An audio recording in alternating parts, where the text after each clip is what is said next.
Hello et bienvenue dans ce JTDP numéro 2, donc édition de février 2023. Je vais vous partager 4 articles et un petit bonus parce qu'en fait il y en a un cinquième que j'ai trouvé en fait qui découle d'un des articles que je vais vous partager, donc il y en aura 5, mais en vrai c'est plutôt 4 que je vais analyser. Tout d'abord, un grand merci pour votre accueil sur le premier JTDTP. Vous avez été hyper nombreux à commenter, à mettre des messages, à me dire que vous aimiez ce format, donc j'espère que ça vous plaît toujours. N'hésitez pas à mettre pause pendant la vidéo, à commenter les articles en me disant quel article vous commentez, quelle news vous fait réagir. Moi, ça m'intéresse d'avoir votre avis, qu'on en discute et qu'on échange par message. Donc comme d'hab, je vous lis les passages les plus intéressants et ensuite je débriefe de ça avec vous.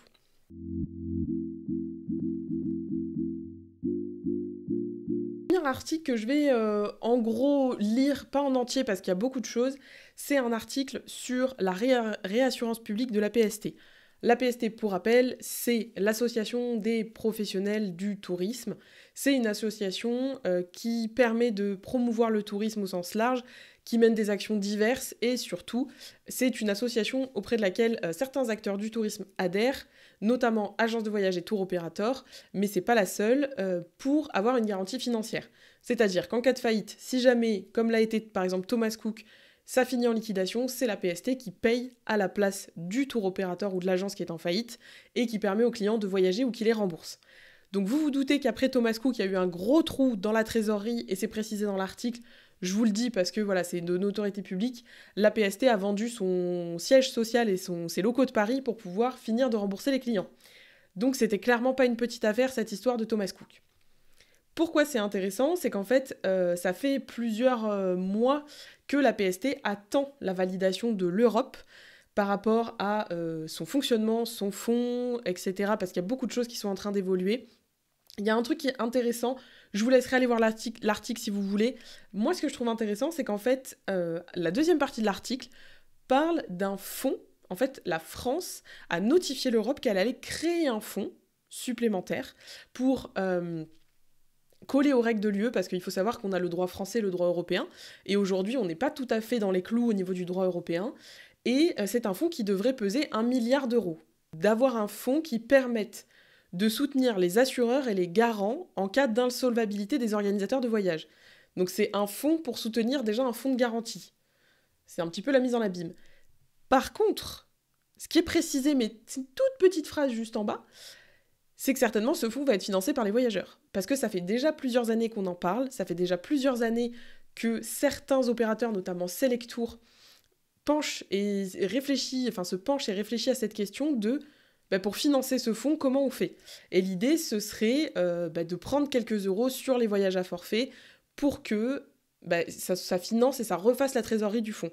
Donc en gros, ce sont, encore une fois, les voyageurs et les consommateurs qui vont alimenter ce fonds pour potentiellement sur-garantir les opérateurs professionnels.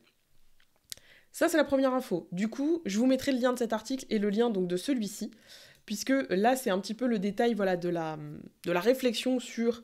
vous voyez, là, il n'y avait pas de réassurance publique, c'était début 2023. Hein, donc la réassurance de l'Europe est arrivée que là, en février de cette année. Du coup, tout en bas, c'est précisé qu'en 2019, il était question de facturer 3 euros par forfait. Donc, pour rappel, voyage à forfait, c'est les prestations qui sont vendues tout ensemble, hébergement, transport, activité, transfert, sur un prix packagé global. Ça, c'est un forfait. Si vous achetez un vol sec ou si vous prenez qu'une réservation d'hôtel, c'est pas un forfait. Et donc en 2019, il était envisagé 3 euros par forfait. Est-ce que ça sera par forfait, par voyageur? Mais a priori, si c'est par forfait, ça devrait être par voyageur, parce que c'est un forfait par voyageur. Et on est même passé en 2021 sur une hypothèse de 5 euros. Ce qui commence à faire... alors c'est une petite somme, hein, dit comme ça, mais mis bout à bout, c'est encore le voyageur qui paye. Donc je sais pas ce que vous en pensez, la réassurance de la PST, c'est quelque chose qui était très très très attendu, ça a mis beaucoup de temps à arriver, parce que justement, il y avait quand même des petits soucis, et parce que ça a coûté extrêmement cher de rembourser la faillite de Thomas Cook. Mais du coup, il y a quand même un problème de fonctionnement au niveau de la PST, ils sont quand même en train de réfléchir à faire évoluer ce fonds et à le surgarantir, parce que si ça se reproduit, ça risque d'être très compliqué pour la PST, et sachant que la PST, globalement, il y a quand même beaucoup d'opérateurs qui s'y inscrivent et qui du coup en dépendent. Si la PST vacille, ça met en gage quand même beaucoup d'acteurs dans le voyage français. Ça, c'était pour la première news qui est quand même hyper importante. Je vous ferai des récaps de temps en temps ou des updates s'il y a des news et si ça évolue. Mais encore une fois, voilà, ça va peser un petit peu plus cher dans la balance pour les clients. Autre chose, là, on est chez Atout France. Je voulais vous partager ça parce que ce qui est intéressant, et je vais vous faire un petit zoom parce que je sais que c'est un petit peu loin pour vos petits yeux. Ce qui est intéressant, donc c'est une étude d'Atout France, hein, vous voyez, il y a tout un... Je vous mettrai le lien comme ça si vous voulez le lire, sur la consommation. Ce que je trouve très intéressant, c'est ici. C'est entre 15 et 35% de Français qui s'offrent un petit voyage en France métropolitaine. La pointe est relevée en août avec un cumul qui laisse penser que les 2/3 des Français sortent de chez eux au moins une fois dans l'année pour des vacances. Pourquoi c'est intéressant? Pour tous ceux qui se demandent si se spécialiser sur la France, c'est pertinent ou pas, quand vous voyez qu'il y a 15 à 35% des Français par mois, c'est par mois, hein, qui prennent un petit voyage en France, je pense que pour tous les spécialistes de la France, vous avez de beaux jours devant vous. Très clairement. Donc, si vous hésitez à vous spécialiser sur la France, n'hésitez pas, il y a du marché. Alors, il y a déjà beaucoup d'acteurs, il y a beaucoup de réceptifs, il y a des offices de tourisme. Prenez le temps d'aller bien regarder, mais je trouve que c'est une news hyper intéressante. Ça veut dire que vraiment, les Français, on avait un peu peur qu'après le Covid, justement, les Français s'arrêtent de voyager en France, et en fait, pas du tout. Ça continue, ça se développe de plus en plus, et en fait, ça vient s'ajouter à un budget de voyage sur l'étranger ou des week-ends à l'étranger. Les Français ajoutent par-ci par-là des petits week-ends en France. Ça peut être pour des anniversaires de mariage, pour des occasions bien précises, fêter par exemple un diplôme, des enterrements de vie de jeune fille, ou même juste des week-ends en amoureux, parce que aujourd'hui il y a beaucoup de gens qui, pour une nuit, partent à quelques minutes ou quelques heures de chez eux, 1 heure, 2 heures, et se font un petit week-end. Donc si vous hésitiez à vous lancer sur le voyage en France, il y a du marché, ne craignez pas de manquer de clients, il y en a. News, et ça sera notre 3e article, on est là chez Atout France, et ce que je veux vous partager, c'est... alors il y a pas mal de... C'est sur en fait les nouvelles immatriculations, les anciennes, parce qu'il y a eu un petit peu des rumeurs, entre guillemets, qui disaient qu'il y avait moins d'opérateurs qui s'immatriculaient, alors entre ce qui s'arrête et ce qui s'immatricule, voilà, il y a toute une balance. Ce qui est intéressant et ce qui, je trouve, traduit un mal-être dans le monde du voyage, c'est la dernière partie, qui s'appelle « Des professionnels qui abandonnent ». Donc ce qui est quand même assez significatif, je trouve, du tourisme et de la santé du milieu depuis de nombreuses années, parce qu'en fait, ça date pas du Covid, hein, c'est pas récent. Donc il y a il y a une précision qui est faite sur le fait que il y a plus, les créations sont en hausse sur l'année 2023. Bon, on n'a même pas fait un tiers de l'année, donc on verra plus tard, mais il y a un petit peu plus de créations en début d'année. Et tous les mois, les commissions se penchent sur environ 30 demandes d'immatriculation. Alors, 30 demandes ne veut pas dire 30 validations, mais ça fait quand même pas mal de dossiers. Et ce qui est intéressant, je vous laisse le passage sur les offices de tourisme et associations, c'est pas ça, c'est ce qui est en bas. Et il y a précisé, quant aux radiations et au renouvellement d'immatriculation, il serait autant dû à des dépôts de bilan qu'à des professionnels préférant ne pas continuer leur activité, une situation qui dure depuis 3 ou 4 ans. Et c'est ça que je trouve très important et très significatif. Là, en gros, on nous dit que c'est pas forcément les bilans et les faillites et les entreprises qui se cassent la margoulette qui s'arrêtent, c'est aussi les entreprises et les gens qui sont usés par le domaine et qui n'ont plus envie de travailler dans le milieu du voyage. Ce qui, je trouve, reflète très bien la situation actuelle. On parle d'un manque de personnel, on parle de complications de recrutement, on parle de management toxique aussi. Pour l'avoir vécu, je vous dis que c'est pas des rumeurs, ça existe. Et j'en ai encore des échos actuellement. On parle aussi de standardisation qui ne convient plus réellement à beaucoup d'adhérents dans des coopératives. Il y a, en plus avec le Covid, un besoin de renouvellement, un besoin de vent nouveau. Je pense qu'il y a aussi des agences qui en ont un peu marre, parce que c'est un métier qui est difficile, c'est un métier qui n'est pas valorisé, c'est un métier qui paye mal. Et surtout, si vous n'êtes pas dans un réseau, c'est très compliqué de vivre et de survivre dans ce domaine-là. Donc il y a de moins en moins d'indépendants. Et ceux qui veulent le rester ont du mal à perdurer et pour certains, s'arrêtent. Donc ça veut dire qu'il y a quand même une crise aussi chez les professionnels, pas que un désamour des clients. Il y a une vraie crise chez les professionnels du tourisme qui ne se reconnaissent plus forcément dans le métier et qui simplement jettent l'éponge. Voilà, faut dire ce qui est, jettent l'éponge. Ce que moi je trouve assez triste, parce que je trouve que c'est un très beau domaine d'activité, mais je les comprends, parce que c'est un domaine qui est difficile. Donc ça, c'est aussi un indicateur du marché. Je pense qu'on va voir de plus en plus soit des regroupements d'agences, soit des arrêts. Et c'est pas moi qui le dis, c'est Atout France. Donc ce sont issus de leurs statistiques. Donc voilà, c'était pas le plus réjouissant pour cet article. Dites-moi ce que vous en pensez. Est-ce que vous pensez aussi qu'il y a une crise dans le voyage chez les professionnels qui se reconnaissent peut-être plus dans l'activité, qui ont du mal encore à exercer cette activité? Dites-moi ce que vous en pensez, ça m'intéresse en commentaire. Et on va passer au dernier article, et là on va parler de transport aérien. Alors c'est un article, j'aime beaucoup la photo, je sais pas ce que vous en pensez. Je pense que c'est des superpositions de photos, hein, clairement. Je l'ai trouvé très sympa. Mais c'est pas l'objet du commentaire. Le transport aérien peut dire merci au Covid. Pas tout à fait ça l'idée, mais on va le lire ensemble parce que celui-là il est plutôt intéressant. En gros, c'est un article qui parle de qu'est-ce qui s'est passé, qu'est-ce qui se passe après la crise du Covid pour l'aérien. Donc, il pose l'état des lieux de faisons l'hypothèse que nous sommes sortis du cauchemar de la pandémie, puisque la Chine vient de laisser tomber ses barrières. Effectivement, c'était le dernier pays à avoir encore des frontières fermées, à avoir beaucoup de restrictions. Là, c'est fini. Et finalement, on nous dit que le transport aérien s'en sort pas si mal. Chose qui est très étonnante et qui étonne tout le monde. Mais finalement, on se rend compte qu'ils arrivent quand même à tirer leur épingle du jeu. Et c'est notamment une partie de l'article que je trouve intéressante. Attendez, je descends parce que je vous laisserai tout lire si vous voulez, mais je vous fais pas toute la lecture, ça va être trop long. Alors, il y a une rationalisation de la masse salariale et une réorganisation, ce qui effectivement était certainement nécessaire. Mais, encore un peu plus loin, ce qui est le plus, moi je trouve intéressant, c'est les tarifs. Alors, tout le monde l'a constaté, j'ai vu tous les travel planners en parler, tout le monde en parle, les billets d'avion sont plus chers. Oui, parce qu'en fait, des billets à 9 €, à un moment, il faut arrêter, ça n'existe pas, ça ne couvre même pas les taxes, même pas les charges. Donc, à un moment, ces billets-là, ça devait s'arrêter, c'était la course à qui fera le moins cher. Sauf que à qui fait le moins cher, on n'est pas rentable, on a des services qui sont déplorables. Donc, le Covid a peut-être un peu permis ça. Là, on parle d'une augmentation de 30%. Alors pour certains billets, c'est pas 30% sur tout, hein, mais sur certains billets c'est le cas, sur d'autres c'est un petit peu moins, il y en a qui n'ont pas beaucoup bougé.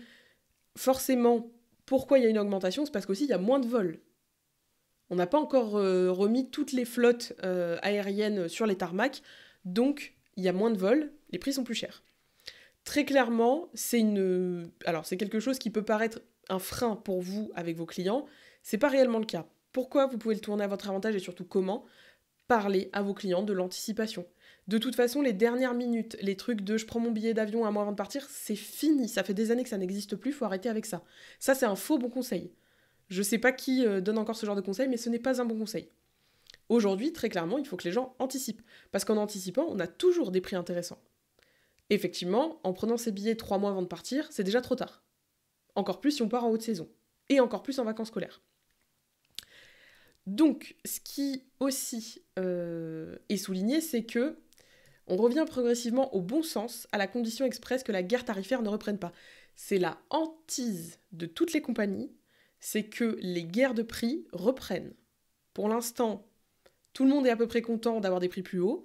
Alors les guerres de prix sont aussi arrivées avec les low cost, hein, on va pas se mentir, Ryanair, EasyJet, il y a Transavia qui s'y est mis, même si Transavia c'est pas un low cost tout seul, mais bref. C'est les low cost qui ont amené cette guerre de prix, où aujourd'hui, leur idée, c'était de faire du volume, mais des prix très très bas et des prestations toutes payantes. Au début, pas tellement, aujourd'hui, tout est payant. Donc là, ce qu'il y a, c'est que on va, et c'est précisé ici, le danger n'est pas écarté car nous allons vers une période où l'offre sera pléthorique entre les nouveaux appareils et ceux qui vont sortir des parkings. Parce que oui, malgré tout, il y a eu des commandes d'appareils qui ont été faites, et ce que je vous disais, on n'a pas mis tous les avions à flot dans les airs. Il y a encore des avions qui sont au parking. Donc il va y avoir une offre quand même grande, et quand il y a beaucoup d'offres, on sait généralement ce qui se passe, on baisse les prix pour attirer les clients. Donc là, pour l'instant, c'est précisé aussi, et c'est la phrase juste après, pour le moment, la demande est toujours aussi dynamique, on l'a vu, hein, depuis que les frontières ont réouvert, là, depuis 2022, les gens sont au taquet pour partir, et elle accepte les nouvelles grilles tarifaires. Donc pour l'instant, les compagnies aériennes ont une bonne conjoncture, sont sous de bons auspices, on va dire. Les clients acceptent de payer plus cher, ils jouent le jeu d'anticiper, mais on va repartir, parce que c'est aussi le jeu des compagnies aériennes d'avoir le plus de vols possible, le plus de créneaux aériens. Si ça vous intéresse qu'on parle un jour des créneaux, dites-le moi en commentaire, parce que si vous savez pas comment fonctionne l'attribution des créneaux aériens, comment ça marche, je peux vous en parler si vous voulez dans une vidéo, dites-le moi dans les commentaires si ça vous intéresse. Donc là, l'idée, c'est que pour l'instant, on est sur, entre guillemets, une entente. Les voyageurs sont d'accord, ils payent, parce qu'ils veulent voyager. Et les compagnies, elles sont OK, elles ont augmenté leur prix pour essayer de ne pas se tirer dans les pattes n'importe comment. Mais, pour l'instant, on ne sait pas combien de temps ça va durer. Donc il est possible que ça change et qu'on reparte vers des politiques à prix bas. Ce qui va faire très plaisir aux voyageurs, pas trop aux professionnels. Et c'est précisé aussi, là vous avez un petit pourcentage qui est donné, les coefficients de remplissage d'équilibre seraient montés au-dessus de 90%, entraînant une dégradation de la qualité de service. En effet, les résultats financiers des compagnies seraient restés aussi précaires. Fatalement, quand on a une stratégie de prix, vous le savez, il faut faire du volume, c'est dur d'être rentable, on ne peut pas donner un super service quand on est sur des billets d'avion à 15 balles. Donc là, ce qui est précisé, c'est ça, c'est que le Covid aurait permis de revenir aux fondamentaux pour l'aérien. Alors, il faut raison garder, malgré tout, alors on précise un produit de qualité, encore une fois, c'est pas équivalent chez toutes les compagnies, et des prix plus raisonnables pour, en fait, les professionnels, bien sûr, les voyageurs sont pas hyper contents, mais malgré tout, ils payent.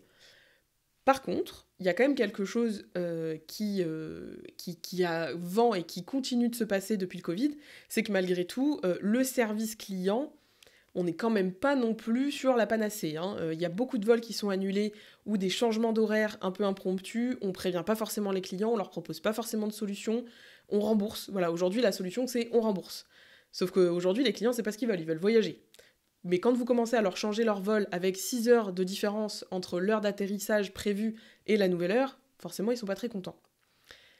Et aussi, on l'a vu, et on l'a beaucoup vu en 2022, le bazar qu'a été les aéroports, et notamment l'aéroport d'Amsterdam qui a beaucoup fait parler de lui pour ça, les files d'attente interminables pour entrer dans l'aéroport, le manque de personnel.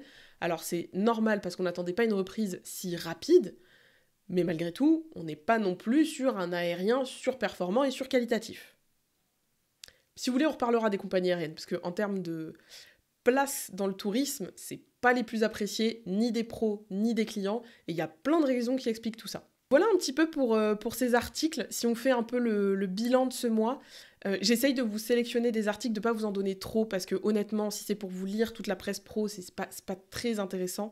Vraiment, je vous donne les infos qui sont les plus intéressantes, et surtout celles qui peuvent vous servir dans vos services de travel planner. Donc là, pour l'aérien, très clairement, c'est anticipation, anticipation, anticipation. Commencez à parler de 2024 à vos clients. Oui, on est en février, mais très clairement, selon où ils vont vouloir aller, il va falloir réserver très très tôt. Et sachant que l'Asie a réouvert en 2024, on a les JO à Paris, il va y avoir des mouvements en 2024 de touristes qui vont être énormes. Donc il va falloir anticiper, c'est une évidence. Autre chose, si on fait le bilan, c'est tout ce qui se passe auprès d'Atout France, de l'immatriculation, des entreprises qui arrêtent, de la crise quand même qui est... Alors on a peut-être passé la crise sanitaire, mais dans le tourisme, croyez-moi que la crise n'est pas finie. Et c'est pas la crise, je parle pas en termes d'économie, même si on lit des articles très positifs, on n'a pas sorti la tête de l'eau, enfin, pour les géants en tout cas, et surtout pour la crise du métier. Et là, la crise du métier, croyez-moi qu'elle va être longue à passer. Ça fait des années que ça dure, on ne l'a jamais traité, ça n'a jamais été évoqué vraiment, et ça commence à vraiment se faire sentir. Et puis la dernière chose, c'est les potentielles contributions qui vont être demandées aux clients pour surassurer les opérateurs du voyage. Alors pour l'instant, c'est de la presse professionnelle, donc les gens peut-être ne seront même pas informés, ne le verront pas, parce que ça sera certainement des taxes ajoutées, et il est possible que ça soit complètement invisible pour eux. Vous le savez, prêtez-y attention, regardez, allez mettre le nez dans des brochures, suivez cette actu-là parce que ça c'est important, et ça peut faire une différence, parce que très clairement, si c'est pas dit ouvertement aux voyageurs, ça risque encore plus de creuser le fossé de la confiance avec les opérateurs classiques du voyage. Voilà pour ce JT de février, j'espère que ça vous a plu. J'ai essayé de faire rapide parce que, encore une fois, l'idée c'est de vous donner les infos, de les analyser et qu'on puisse en parler ensemble. N'hésitez pas à mettre en commentaire ce que vous pensez des news, ce que vous pensez de mon analyse. On est là pour discuter, bien sûr dans le respect, dans la bienveillance, mais on est là pour discuter. Moi j'aime bien avoir vos avis. Moi, j'aime beaucoup avoir vos avis, qu'on soit du même avis ou pas du tout. Si vous avez envie d'en parler, n'hésitez pas à mettre des commentaires. Encore une fois, il y a des modèles économiques qui sont différents, il y a des acteurs qui sont différents. L'idée, c'est de vous présenter plein de choses et que vous sachiez exactement dans quel milieu vous êtes et ce qui se passe. Gardez toujours un œil, faites de la veille régulière. Moi, je la fais aussi pour vous tous les mois. J'espère que ça vous a plu, que les JT vous plaisent. Merci de regarder la vidéo et de regarder aussi les autres. Abonnez-vous si c'est pas déjà fait, c'est gratuit et ça permet de faire connaître ma chaîne. Et moi je vous dis au mois prochain pour un prochain JT ou dans une prochaine vidéo.